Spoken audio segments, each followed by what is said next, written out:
කොහමද? අවුරුදු 3කට පස්සේ අපි ආපහු එකතු වෙනවා. අවුරුදු 3ක පොඩි මම බ්‍රේක් එකක් ගත්තා. ඊට පස්සේ මම දැන් හිතුවා ආපහු YouTube videos කරන්න. විශේෂයෙන්ම මානසික සෞඛ්‍ය තොරතුරු සම්බන්ධයෙන් ඔයගොල්ලන්ව දැනුවත් කරන්න, ඔයගොල්ලන්ට දැනුම අරගෙන එන්න. ඉදිරියේදී මම බලාපොරොත්තු වෙනවා දිගටම videos කරන්න, ඔයගොල්ලොත් එක්ක කතා කරන්න, දැනුම බෙදා හදා ගන්න, මානසික සෞඛ්‍ය මානසික රෝග සම්බන්ධයෙන් විස්තරත් එක්ක. අද අපි කතා කරන්න බලාපොරොත්තු වෙන්නේ මියුසික් වීඩියෝ එකක් ගැන. ඒ තමා ඉතින් මම ඉන්නවා මියුසික් වීඩියෝ එක සනුකගේ සින්දුව. සුබ දවසක් කියලා ප්‍රාර්ථනා කරනවා. ඔයගොල්ලෝ හැමදාම දක්ව දෙනවා තවත් mental health round table YouTube video එකක් එක්ක. ඔයගොල්ලෝ මේ වෙනකොට අපේ YouTube channel එක subscribe කරලා නැත්නම් පළල subscribe button එක ඔබන්න, like කරන්න, share කරන්න, අනිත් කට්ටියත් එක්ක මේ YouTube videos බෙදා හදා ගන්න කියලා මම ඔයගොල්ලන්ගෙන් ඉල්ලනවා. right. ඉතින් මම ඉන්නවා මියුසික් වීඩියෝ එක. මේ සින්දුව මං ආස කරන සින්දුවක්, සනුකගේ සින්දුවක්. මාස 6-7කට කලින් තමයි මේක රිලීස් වුණේ මියුසික් වීඩියෝ එක. ඒකත් එක්ක කට්ටිය ගොඩක් කතා බහට ලක් වුණා. ඒකේ දක්වලා තියෙන දේ, මානසික සෞඛ්‍ය සම්බන්ධයෙන් කතා කරන දේ සම්බන්ධයෙන් කට්ටිය රිවිව්ස් කරලා තිබ්බා. ගොඩක් වැදගත් කියලා හිතනවා. ඒ හන්දම් මානසික වෛද්‍ය විද්‍යාව පැත්තෙන් මේ වීඩියෝ එක සම්බන්ධයෙන් විග්‍රහයක්, රිවිව් එකක් කරන්න තමයි මම අද බලාපොරොත්තු වෙන්නේ. ඒ සින්දුව සම්බන්ධයෙන් මට ඇත්තටම කියන්න දෙයක් නැහැ. තනුව සහ ඒ සංගීතය පැත්තෙන් රිවිව් එකක් කරන එක මගේ ස්කෝප් එකෙන් එළිය දෙයක්. ඒ වගේම මේ මියුසික් වීඩියෝ එකෙන් දක්වන දේ, ඒ රූප රචනය, ඒ වගේ දේවල් ලස්සනට කරලා තියෙනවා. ඒක සම්බන්ධයෙන් මම කතා කරන්න බලාපොරොත්තු වෙන්නේ නැහැ. හැබැයි මේ රූප රාමු වලින් මේ කතාවෙන් නිරූපණය වෙන දේ ගැන පොඩ්ඩක් කතා කරන්න මම බලාපොරොත්තු වෙනවා. මේ මියුසික් වීඩියෝ එකේ දක්වන්නේ ගුරුවරයෙක් සහ සිසුවියක් අතර ඇතිවෙන සම්බන්ධයක් ගැන. ඒ වගේම අපි කතා කරනකොට විශේෂයෙන්ම කියන්න ඕන දෙයක් තමයි මේ තියෙන පරිසරයත් එක්ක ගුරුවරයෙක් සිසුවෙක් අතර තියෙන සම්බන්ධයක් අපි ගන්නකොට ඒකෙදි සම්පූර්ණ වගකීම යන්නේ ගුරුවරයාට. මොකෝ කිසිම වෙලාවක අපිට නොසලකා හරින්න බෑ. සිසුවියක් පාසලට එනකොට ඒගොල්ලන්ගේ බාරකාරත්වය හම්බෙන්නේ ගුරුවරයාට, පාසලේ ප්‍රධානීන්ට. එතකොට ඒගොල්ලන්ට නීතිමය වගකීමක් තියෙනවා සිසුවව හැම පැත්තෙම ආරක්ෂා කරන්න. වෙන සම්බන්ධයක් ඇතිවෙන්න, ආකර්ෂණයක් ඇතිවෙන්න, ඒ ගුරු සිසු සම්බන්ධයේ පොඩි පළුදුවීමක් ඇතිවෙන ආකාරයක් තියෙනවනම් ඒක සම්බන්ධයෙන් ගුරුවරයා තමුන්ගේ ඉහළ නිලධාරීන්ට, ප්‍රින්සිපල්ට කියන්න ඕන. එහෙම නැත්තම් ඒකෙන් සිසුවගේ ආරක්ෂාවට ගැටලුවක් එන්න පුළුවන්. සිසුවගේ අනාගතයට බලපාන්න පුළුවන්. ඒ වගේම ගුරුවරයාටත්, මෙහෙම ගුරුවරයාගේ ඇත්තටම ගැටලුවක් නැත්තම් ගුරුවරයාටත් ඒක බලපාන්න පුළුවන්.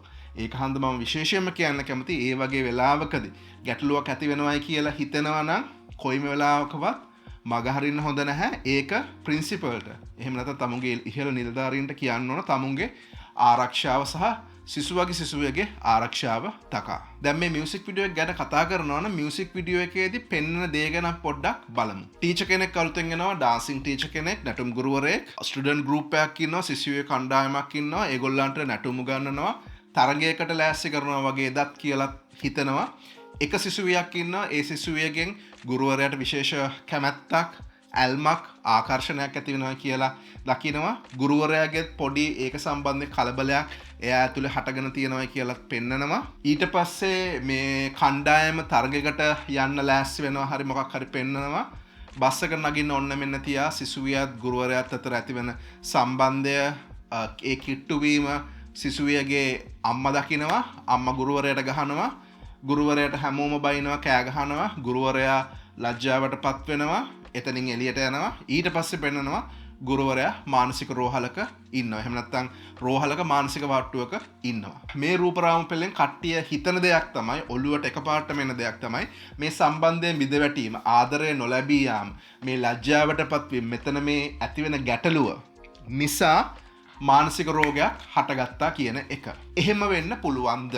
සම්බන්ධයක බිඳවැටීමක්, ගැටලුවකට මුහුණ පෑමක්, ලැජ්ජාවකට පත්වීමක්, ඒ වගේ දෙයක් හන්දා ඉබේම මානසික රෝගයක් හටගන්න chance එක අඩුයි. හැබැයි පල්ලෙහෙන් ප්‍රබල ජානමය ප්‍රවණතාවයක් තියෙනවා නම්, මත්පැන් මත්ද්‍රව්‍ය සම්බන්ධයෙන් ගැටලුවක් තියෙනවා නම්, වෙනත් මානසික රෝග ස්වභාවයන් තියෙනවා නම්, පෞරුෂත්වාබාධ ස්වභාවයන් තියෙනවා නම් chance එකක් තියෙනවා මේ වගේ ගැටලුවකට පස්සේ මානසික රෝගයක්, දරුණු ගණයේ මානසික රෝගයක් හටගන්න. ඒ වගේම මෙයාට දැනටම මානසික රෝග තත්ත්වයක් තියෙනවා නම් බෙහෙත් වලින් පාලනය වෙලා තියෙන මේ වගේ ගැටලුවක් හටගත්තොත් මානසික රෝගයක් ආපහු උත්සන්න වෙන්න පුළුවන්. දැන් මේ ගුරුවරයාට හැදුණු මානසික රෝගය මොකක්ද? මේකෙදි පෙන්නන විදිහට රූපරාමු පෙළේදී මානසික වාට්ටුවක ඇඩ්මිට් කරලා ඉන්නේ. එයා කලබල ගතියක් තියෙනවා. ඒ වගේම එයාගේ රඟ දැක්වීම හරහත් කලබල ගතියක් තියෙනවා කියලා පෙන්නනවා. ඇඳුම් ජරා වෙලා තියෙන්නේ. මූණේ පොඩ්ඩක් නිකන් කිලිටි ගතියක් තියෙනවා. මූණ හොදලා නැති ගතියක්, අපිරිසුදු ගතියක් තියෙනවා. ඒක අපි ගොඩක් වෙලාවට දකිනවා මේ බින්නෝන්මාදය. එහෙම නැත්නම් ස්කිසොෆ්‍රීනියා, ස්කිසොෆෙක්ටිව් ඩිසෝඩර් ඒ වගේ තත්ත්වවලදී අපි දකිනවා. එතකොට එයාට ඒ තියෙන්නේ දරුණු ගණයේ මානසික රෝගයක්. එතකොට අර මම කලින් කිව්වා වගේ සම්බන්ධයක බෙදවැටීමක්, ලැජ්ජාවකට පත්වීමක්, ඒ වගේ අවස්ථාවකින්, ඒ වගේ හේතුවක් හන්දා දරුණු ගණයේ මානසික රෝගයක් ඇති වෙන තියෙන chance එක ගොඩක් අඩු. හැබැයි ඒක හන්දා විෂාදය, කාංසාව තත්ත්වයක්, එහෙම නැත්නම් adjustment reaction එකක්, stress reaction එකක්, ඒ වගේ දේවල් එන්න පුළුවන්. හැබැයි දරුණු ගණයේ මානසික රෝගයක් හටගන්න ඉබේම ගොඩක් අඩුයි. ඒකත් එක්ක කතා කරන්න ඕන දෙයක් තමයි මේකෙදි පෙන්නනවා මේ සිසුවිය ගුරුවරයාට ආදරය දක්වීම, කැමැත්ත ප්‍රකාශ කිරීම, කැමැත්ත ඉඟිබිඟියෙන් පෑම නිසා ගුරුවරයා ස්ට්‍රෙස් එකට, ආතතියට පත් වෙලා තියෙනවා. ඒකෙදි ගුරුවරයා මේ පොඩ්ඩක් අර ස්ට්‍රෙස් එක පෙන්නන එක විදිහක් තමයි එයාගේ අත වෙවුලන්න ගන්නවා, හයියෙන් හුස්ම ගන්න ස්වභාවයකුත් තියෙනවා. ඒ මියුසික් වීඩියෝ එක පටන් ගන්න, රූපරාම පෙළ පටන් ගන්න කලින් සහ අන්තිමටම අපි දකින දෙයක් තමයි, ඇහෙන දෙයක් තමයි එයා හයියෙන් හුස්ම ගන්න සද්ද. එතකොට හයිපර් වෙන්ටිලේෂන්, පොඩ්ඩක් ඇජිටේෂන් එක, කලබල ගතියක් තියෙනවා. මේ කොළ එක හැම වෙලාවෙම අල්ලන ස්වභාවයක් තියෙනවා. මූණට වතුර ගහ ගන්නවා, දුවල යනවා පොඩ්ඩක් අර ඒ හානි කරයි කියලා හිතන පරිසරෙන් එයා අයින් වෙන ස්වභාවයක් තියෙනවා. ඒව ඔක්කොම අපි දකිනවා පැනික් ඇටැක් එකකදී. එහෙම නැත්නම් පැනික් ඩිසෝඩර් එකක් තියෙන කෙනෙක්ගේ. එතකොට පැනික් ඩිසෝඩර් තියෙන කෙනෙක් ස්කිසොෆ්‍රීනියා බවට පත් වෙන්න පුළුවන්ද? පැනික් ඩිසෝඩර් එකක් කෙලින්ම ස්කිසොෆ්‍රීනියා තත්ත්වයට පත් වෙන්න තියෙන chance එක අඩුයි. හැබැයි අපි සමහර වෙලාවට බින්නෝන්මාද ස්කිසොෆ්‍රීනියා වල ප්‍රෝඩ්‍රෝම් එකේදී, එහෙම නැත්නම් ප්‍රාරම්භක අවස්ථාවේදී ડિප්‍රෙෂන්, ඇන්සයිටි ඩිසෝඩර්, OCD විදිහට සමහර වෙලාවට, එහෙම නැත්නම් පැනික් ඩිසෝඩර් විදිහට දකින්න පුළුවන්. ඒක ටික කාලෙකින් ස්කිසොෆ්‍රීනියා බවට පත් වෙන්න පුළුවන්. හැබැයි බහුතරයක් පැනික් ඩිසෝඩර්ස් ස්කිසොෆ්‍රීනියා බවට පත් වෙන්න තියෙන chance එකක් නැහැ. ඒක ගොඩක් වෙලාවට බේත් වලින් පාලනය කරන්න පුළුවන්. පැනික් ඩිසෝඩර් එහෙම නැත්නම් වෙන ඇන්සයිටි ඩිසෝඩර් එකක් විදිහටම තමයි ගොඩක් වෙලාවට තියෙන්නේ. හැබැයි අර ජානමය පසුබිම වෙනත් ගැටලු එහෙමත් බලපානවා. මේකෙදි අපි අනිත් ගන්න ඕන දෙයක් තමයි මේක මේ සමහර වෙලාවට කට්ටිය වැරදි විදිහට තේරුම් ගන්න පුළුවන්. මේක මේ සිසුවියගේ වැරද්ද, ළමයාගේ වැරද්ද. ළමයා මේ අනවශ්‍ය ප්‍රශ්නයක් ඇති කරපු හන්ද තමයි මෙයාට මේ රෝග තත්ත්වය ආවේ. මෙයාට මේ ආදරය ප්‍රකාශ කරගන්න බැරි වෙච්ච හන්ද, ආදරය නැතිවීම නිසා මේක ගැටලුව ඇති වුණාද, මානසික රෝගයක් ඇති වුණාද? මොකද මේ රූපරාම පෙළේ අන්තිමට පෙන්වන දෙයක් තමයි මේ සිසුවිය වෛද්‍ය සිසුවියක් වෙලා එයාගේ අපොයින්ට්මන්ට් එකකට එනකොට මේ ගුරුවරයා ඉන්නවා, දකිනවා, එයා ගාවට යනවා, අත අල්ලනවා, එයාගේ කලබල ගතිය අඩු වෙනවා. එහෙම වෙන්න පුළුවන්. ආදරය ප්‍රකාශ කරොත්, ආදරය දැක්වුවොත් කෙනෙක්ගේ මානසික රෝගයක් සුව වෙන්න පුළුවන්ද? සුව වෙන්නේ නැහැ. කලබල ගතිය ඒ වෙලාවට తాවකාලිකව අඩු වෙන්න පුළුවන්. ඒක මේ ඕනම කෙනෙක් ඒ කෙනාට යම්කිසි විදිහට ආදරය, එහෙම නැත්නම් රැකවරණය ලැබෙන පරිසරයක් සැකසුව ඒ වෙලාවට తాවකාලිකව එයාගේ තියෙන ඩිස්ට්‍රෙස් එක, කලබල ගතිය, ඇජිටේෂන් එක පොඩ්ඩක් අඩු වෙන්න පුළුවන්. එහෙම නැත්නම් රෝගය හොඳ වෙන්නේ නැහැ. මේ වගේ රෝග තත්ත්වයක් හොඳ කරන්න ඖෂධ අවශ්‍ය වෙන්න පුළුවන්. ප්‍රබල ඖෂධ, ක්ලොසපින් වගේ ඖෂධ අවශ්‍ය වෙන්න පුළුවන්. මනෝචිකිත්සක ප්‍රතිකාර අවශ්‍යයි. ඒ වගේම පුනරුත්ථාපන වැඩ කටයුතු වල නිරත වීම අවශ්‍යයි. ඒ වගේම සමහරලාට ECT වගේ ප්‍රතිකාර අවශ්‍ය වෙන්න පුළුවන්. දීර්ඝකාලීනව කරන්න ඕන දෙයක්. හැබැයි ආදරය, රැකවරණය, ඒ වගේ පරිසරයක් දායක වෙන්න පුළුවන් මේ වගේ ප්‍රතිකාර වලට.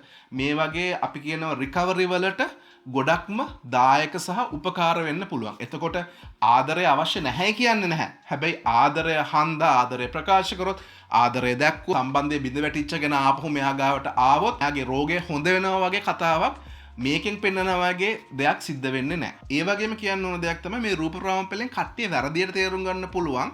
මේ ළමයා හන්ද, මේ සිසුවිය හන්ද තමයි මේ ප්‍රශ්නේ ඔක්කොම හටගත්තේ, මේක ඇති වුණේ. මේ සිසුවියත් එක්ක ඇතිවෙච්ච මේ ගැටලුව, ප්‍රශ්නය කෙලින්ම සම්බන්ධ වෙන්න ඇත් මේ සිසුවියට හෝ මේ ගැටලුව සම්පූර්ණ බරපැන යොදවන්න ඕන මේක තමයි ප්‍රධාන හේතුව කියලා. මේක හේත් ගොන්නක එකක් විතරයි. මම අර කලින් කිව්වා වගේ මේ වගේ වීඩියෝස් වලින් මානසික සෞඛ්‍ය මානසික රෝග සම්බන්ධයෙන් කතිකාවතක් ඇති වෙනවා. එතකොට මේක ගොඩක් වැදගත්.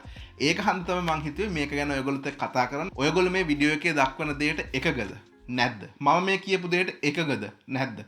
පල්ලෙයක් කමෙන්ට් සෙක්ෂන් එකේ කමෙන්ට් එකක් දාන්න. ඒ වගේම ඔයගොල්ලන්ගේම තියෙන සෝෂල් මීඩියා ප්ලැට්ෆෝම් එක මගේ මේ වීඩියෝ එක ෂෙයා කරලා ඔයගොල්ලන්ගේ අදහස් ප්‍රකාශ කරගන්න. අනිත් කට්ටියත් එක්ක අදහස් ප්‍රකාශ කරගන්න පුළුවන් එක ක්‍රමවේදයක් විදිහට මේක සකසා ගන්නත් පුළුවන්. මම ආයෙමත් කියන්නේ මේ YouTube වීඩියෝ එක ලයික් කරන්න, ෂෙයා කරන්න, අපේ YouTube channel එක subscribe කරන්න. මම ඉදිරියේ මේ වගේ mental health round table YouTube video එක ඔයගොල්ලොත් එක්ක එකතු වෙන බලාපොරොත්තු වෙනවා.